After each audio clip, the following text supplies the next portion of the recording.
Hey there, everyone. Are your contacts all deleted, or like you have deleted some contacts and you want to recover it back? Then you've come to a right place. In this video, I'm going to show you how to recover your deleted contacts. So, without any further delay, let's dive right in. First thing first, let's tap into the app itself and it will take you to this chat page.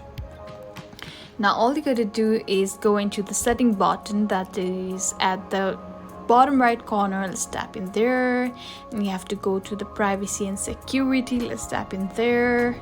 Now let's scroll all the way down, and you can see at the very bottom you can see data settings. So let's tap in there, and here you can see there's option called sync contacts. So it's off at the moment, and there's also another option that is this freaking contacts. So make sure you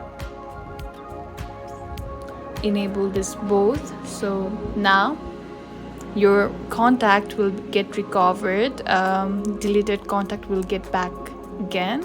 So that's it. I hope this video was helpful. If so, don't forget to give this video a thumbs up and subscribe to our channel. I would really appreciate that. Thank you for watching, and we'll see you in the next video.